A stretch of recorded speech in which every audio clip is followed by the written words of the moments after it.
Hello students, my name is Himanshu Singh and let's make sense of social science one story at a time. एक chapter, एक कहानी, एक life lesson. Let's go.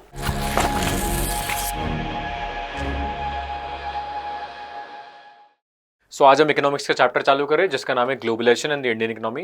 पुरानी वाली NCERT के अंदर ये चैप्टर पूरा का पूरा कंप्लीट था. न्यू वाली एनसीईआरटी के अंदर से सीबीएसई ने इसके अंदर मैक्सिमम टॉपिक्स डिलीट कर दिए. Now according to CBSE board इसके अंदर सिर्फ जो दो इंपॉर्टेंट टॉपिक है जो एग्जाम में आएंगे वो है what is globalisation and factors that have enabled globalisation. तो बहुत ही सिंपल सा चैप्टर है. स्टार्ट करते हैं इसको. सबसे पहले इसमें हेडिंग लिख रहेगी कि what is the meaning of globalisation.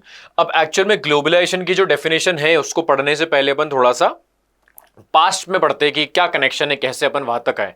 सो देखो क्या है, लास्ट 2-3 डेकेड से है ना एमएनसीज बहुत सारे बढ़ते जा रहे हैं. एमएनसीज मतलब बोलता है मल्टीनेशनल कॉर्पोरेशन या मल्टीनेशनल कंपनी.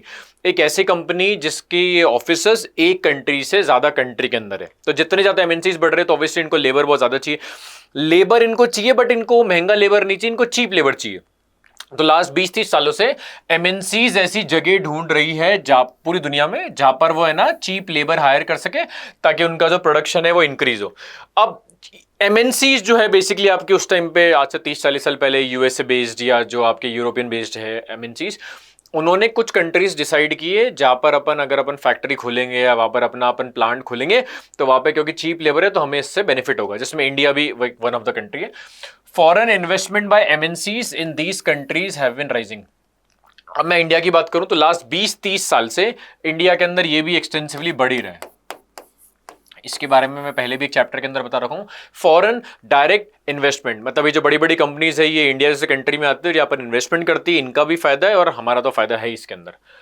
ये जितना ज्यादा कनेक्शन हो रहा है इसके कारण फॉरेन ट्रेड भी बढ़ रहा है कंट्रीज के बीच में. और ये बहुत बड़ा फॉरेन ट्रेड का जो मेजर चंक है वो किसने कंट्रोल कर रखा है? एमएनसीज ने.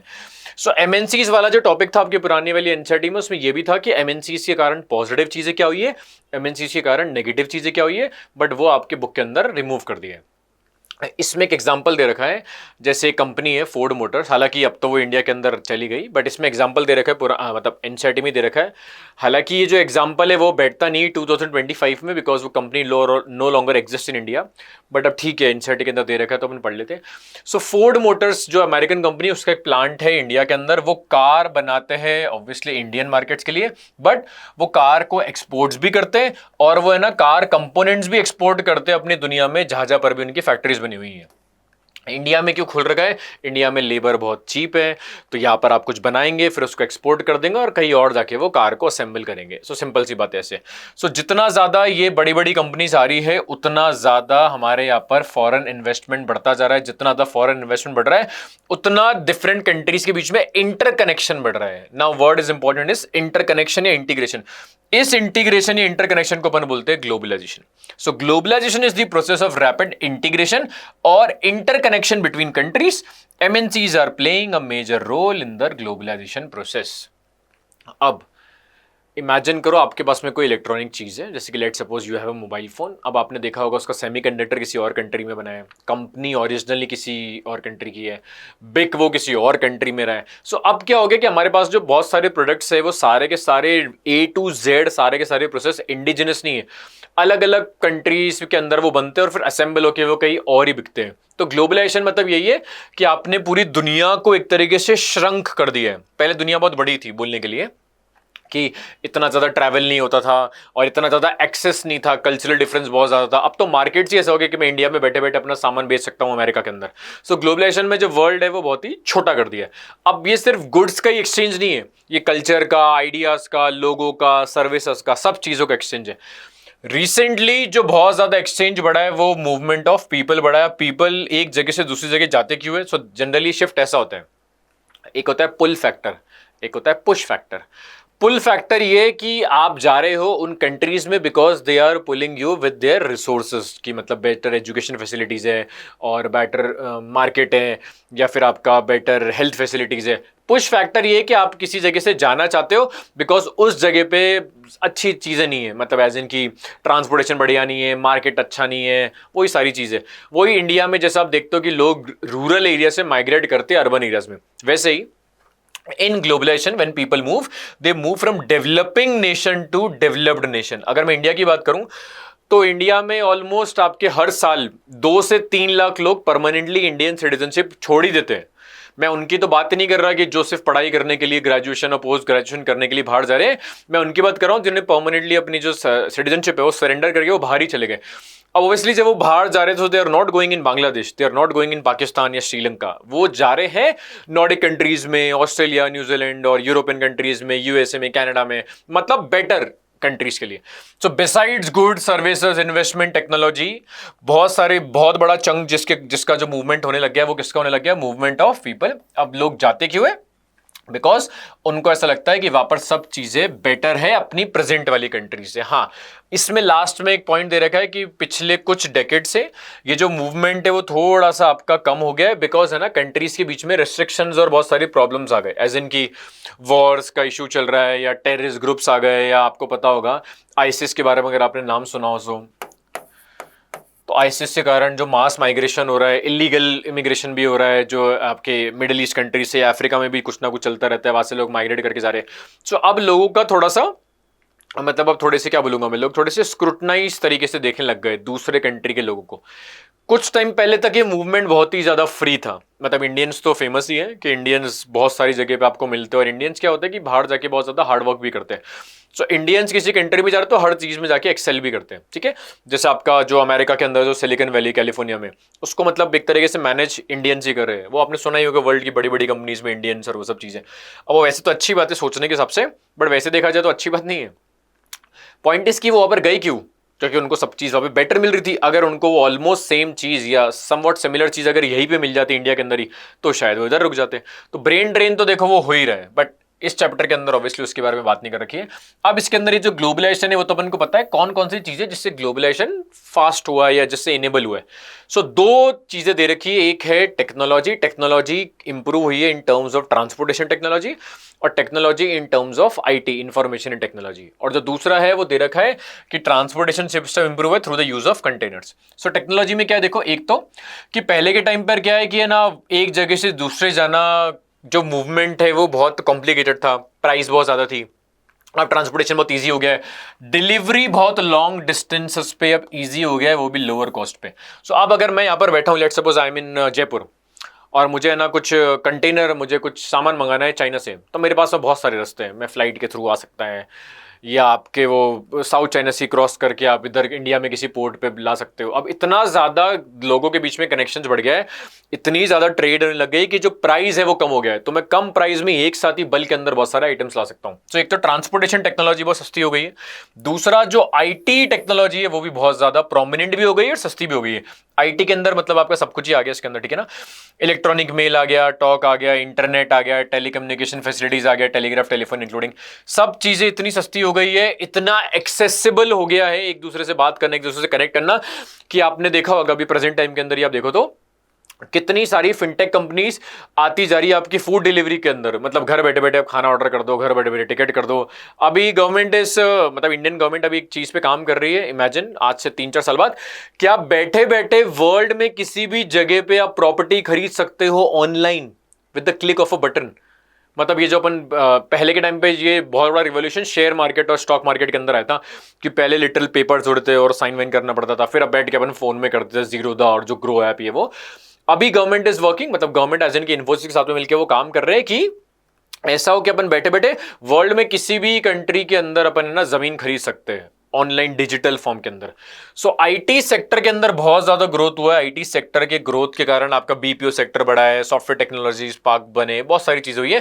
तो इसके कारण एक तो अपना ग्लोबलाइजेशन बहुत ज्यादा बढ़ा है, दूसरा ये कि अपना जो कंटेनर्स के कारण अपना जो ट्रांसपोर्टेशन है वो बहुत ईजी भी हो गया है और आपका बहुत चीप भी हो गया है। अब कंटेनर्स का क्या है, मैं सामान डालू इसके अंदर, अब मैं इसको शिप्स पे डालूं, मैं रेलवे में डालूं, प्लेन्स में डालूं, ट्रक्स में डालूं, इसकी वजह से ह्यूज रिडक्शन हो गया है, पोर्ट हैंडलिंग कॉस्ट कम हो गई है, स्पीड इंक्रीज हो गई एक्सपोर्ट्स की मार्केट में। आपने वो फेमस क्या नाम है, पाथवेज भी सुने होंगे, जैसे बहुत फेमस है जो आई थिंक वहाँ से 60% ट्रेड क्रॉस होता है आपका। स्विस कैनाल जो रेड सी और मेडिटेरियन सी को कनेक्ट करता है। तो ये मर्चेंट नेवी वाले जो होते हैं तो ये कार्गो शिप्स ले लेके जाते हैं जिसके अंदर आपके कंटेनर्स होते हैं और एक जगह से दूसरी जगह आप इजीली आप जा सकते हो, या फिर आप प्लेन्स के अंदर डालो तो उसके जगह भी आप इजीली जा सकते हो। सो जिन दो चीजों ने बहुत ज्यादा हेल्प किया ग्लोबलाइजेशन को बढ़ने में, एक है technology in terms of transportation and technology in terms of IT, and दूसरा है एक्चुअल ट्रांसपोर्टेशन जिसके अंदर आपके कंटेनर्स के कारण आपकी पोर्ट हैंडलिंग कॉस्ट और आपका जो पैसे लगते हैं लॉजिस्टिक के वो बहुत ज्यादा कम हो गए। ये वाला जो टॉपिक है ये दे रखा है लिबरलाइजेशन। अब ऑफिशियली तो ये सिलेबस में नहीं है बिकॉज एनसीईआरटी के अंदर जो मेंशन्ड है, मतलब जो सिलेबस के अंदर सीबीएसई ने प्रिस्क्राइब किया है उसके अंदर ये है कि factors enabling globalisation. But NCERT में जो इनेबलेशन ग्लोबलाइजेशन के बाद में एक पैराग्राफ के अंदर लिबरलाइजेशन भी दे रखा है। तो बिकॉज वो उस टॉपिक के अंदर तो दे रखा है तो मैं पढ़ा देता हूं सेफ साइड के लिए ना। लिबरलाइजेशन मतलब बहुत ही सिंपल सी बात है। चलो लिबरेशन क्या है वो मैं बाद में बताता हूं, उससे पहले अपन बात करते हैं कि होता क्या था। देखो, जब एक कंट्री किसी दूसरी कंट्री के इंपोर्ट्स पे बैरियर लगाती है, एज इन की इंपोर्ट्स पे टैक्स लगाती है, उसको अपन बोलते हैं ट्रेड बैरियर्स। बुक के अंदर एक एग्जांपल दे रखा है जैसे कि इंडियन मार्केट, चाइनीज मार्केट। अब चाइनीज मार्केट के जो टॉय है वो इंडिया के अंदर मतलब दे आर अ रेज, मतलब आज से कुछ सालों पहले तो मतलब हमारा पूरा इंडियन टॉय मार्केट डिस्ट्रॉय कर दिया था चाइनीज टॉय मार्केट ने। इंडियन गवर्नमेंट को जब रियलाइज हुआ कि यार हमारे लोकल प्रोड्यूसर्स को हार्म हो रहा है और चाइना अपना जो प्रोडक्ट है यहाँ पे सेल कर रहा है, प्रॉफिट कमा रहा है, तो इंडिया ने एक ट्रेड बैरियर लगाया। ट्रेड बैरियर का एग्जांपल है जैसे टैक्स और इंपोर्ट्स। तो इंडिया ने चाइनीज स्टोर्स पे अपना इंपोर्ट्स ड्यूटी बहुत ज्यादा इंक्रीज कर दी।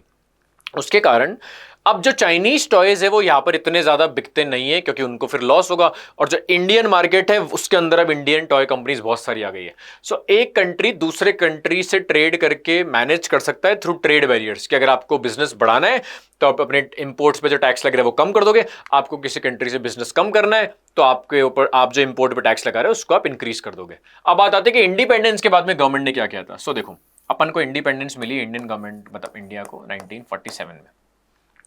उस टाइम पे India was a poor country, already हम एक्सप्लॉइटेटिव नेचर देख रखे कैपिटलिज्म का ब्रिटिशर्स और इनके थ्रू।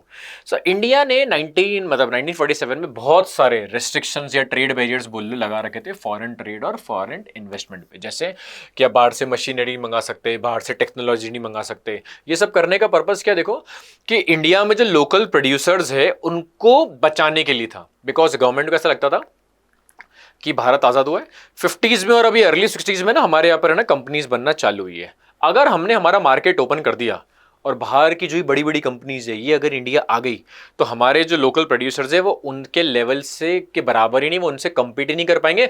और पता लगा फिर से हम एक तरीके से इकोनॉमिक तरीके से स्लेव बन गए कि उन्होंने हमारे पूरे के मार्केट को कैप्चर कर लिया। तो इंडियन गवर्नमेंट ने बहुत सारे रिस्ट्रिक्शंस लगा रखे थे। इसको अपन हिस्ट्री के अंदर अपन इसको बोलते हैं लाइसेंस राज, कि बहुत मुश्किल था एज इनकी फैक्ट्रीज खोलना, बाहर से सामान मंगाना और ये सब चीजें, because government was more focused on creating egalitarian society. Socialism पे बेस्ड थी उस टाइम पे गवर्नमेंट। तो हम कैपिटलिज्म को इतना प्रमोट नहीं करते थे कि बाहर से तो मतलब बिजनेस नेग्लिजिबल। हाँ, कुछ इसेंशियल आइटम्स को बाहर से मंगाने के लिए हमने अलाउ कर रखा था, जैसे कि आपके मशीनरी अगर कुछ स्पेसिफिक इंडस्ट्री में मंगानी है, फर्टिलाइजर्स फार्मिंग के लिए या पेट्रोलियम, वो तो खैर गवर्नमेंट खुद ही मंगा रही है। बाकी we were not really interested कि अपन बाहर से ट्रेड करें। 1991 में फाइनली जब पीवी नरसिम्हा राव की गवर्नमेंट थी और आपके जो फाइनेंस मिनिस्टर थे वो थे मनमोहन सिंह, उनके टेन्योर में वर्ल्ड बैंक और आईएमएफ से हमको प्रेशर आया और हमने रिफॉर्म्स लॉन्च किए जिसको अपन बोलते हैं LPG reforms, liberalisation, privatisation and globalisation. Globalisation क्या है मैं बता चुका हूं, अभी इंटरकनेक्शन। प्राइवेटाइजेशन मतलब क्या है कि गवर्नमेंट ने बहुत सारी कंपनीज अपने एंटर कर रखी थी पब्लिक सेक्टर में, उसको गवर्नमेंट ने अलाउ कर दिया प्राइवेट सेक्टर के अंदर कि चलो ठीक है प्राइवेट कंपनीज भी आ सकती है।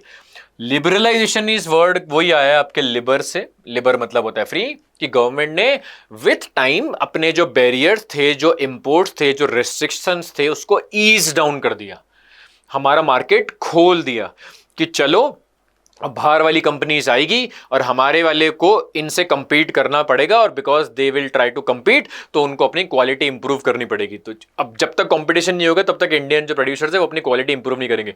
एक बार जब मार्केट ओपन हो जाएगा बाहर के लोग आएंगे और आपको भी अगर आप केपेबल हो तो बाहर से मशीनरी मंगाओ, सब कुछ मंगाओ, और जो लड़ाई होगी वो बराबर की होगी। तो फाइनली हमने जो मार्केट गेट्स ओपन किए अपन ने 1991 के अंदर किए। अब इसमें बहुत ही प्यार से एक लाइन लिखी है, this decision was supported by powerful international organisations. So जो एनसीईआरटी है, this was not supported by powerful international organisations, we were pressurised दोनों वर्ड में डिफरेंस है। हाँ, जैसे वर्ल्ड बैंक और जो IMF है उन्होंने हमको प्रेशराइज किया था रिफॉर्म्स करने के लिए, बिकॉज हमारी हालत उस टाइम पे बहुत ज्यादा खराब हो गई थी। मतलब वो तो चलो कभी मैं बताऊंगा किसी दिन कि क्या हुआ था हमारे यहाँ पर इंडिया में। तो 1991 के अराउंड हमने ये क्या नाम है ये लॉन्च कर दिया था LPG रिफॉर्म्स, और इसके थ्रू हमने मार्केट अपना ओपन कर दिया। गवर्नमेंट थोड़ी सी लिबरल हो गई थी, हमने जो ये इंपोर्ट टैक्स ड्यूटी और बाहर से मशीन नहीं मंगा सकते और ये सारी चीजें हमने पूरी खत्म कर दी थी। और 1991 के बाद में सिंस इंडिया का जो ग्रोथ है वो बहुत ज्यादा हुआ है। अब आप इंडिया में बैठे बैठे किसी बाहर से रिसोर्स या लोन या जो भी चीजें आपको बाहर से आप कर सकते हो। इंडिया में बैठे बैठे आप प्राइसिंग डिसाइड कर सकते हो। पहले के टाइम पे ये कुछ नहीं था, पहले गवर्नमेंट का बहुत ज्यादा इन्फ्लुएंस था, रेड टेपिज्म था basically. Red tapism is a concept in which the bureaucrats have excessive power in क्या बोलेंगे अपन डे टू डे एक्टिविटीज। जैसे कि मान लो पहले के टाइम पे मुझे अगर फैक्ट्री खोलनी है तो फैक्ट्री खोलने के लिए मुझे 10-15 गवर्नमेंट ऑफिसर्स में जाना पड़ेगा, उनसे परमिशन लेनी पड़ेगी। मैं इतना ज़्यादा फ्रस्ट्रेट हो जाऊंगा कि मैं काम ही नहीं कर पाऊंगा। तो ये जो लाइसेंस राज्य या जो रेड टेपिज्म है, सोशलिज्म और कम्युनिज्म को जो फेवर करता हुआ, ये धीरे धीरे हमने खत्म कर दिया 1991 के बाद से। और सिंस देन आप देखो इंडिया के अंदर जो ग्रोथ है वो कंटिन्यूसली हो ही रहा है। हाँ, अगर अपन जीडीपी टोटल ओवरऑल जीडीपी की बात करें तो इंडिया कितनी ज्यादा नहीं है पॉपुलेशन के टर्म्स में, मतलब अगर अपन जीडीपी पर कैपिटा देखें, बट हमारी जो ग्रोथ है वो भी बहुत अच्छी चल रही है। तो लास्ट आई थिंक 10-20 ईयर से हमारा FDI भी बहुत ज्यादा बढ़ता जा रहा है, FPI भी बहुत ज्यादा बढ़ता जा रहा है। सो अभी जो हमारी ग्रोथ है वो ठीक है बस। तो इतना सिंपल सा चैप्टर है, इसमें ज्यादा कुछ है नहीं। बाकी अपन फिर मिलते हैं नेक्स्ट वीडियो में नेक्स्ट चैप्टर के साथ में। Thank you.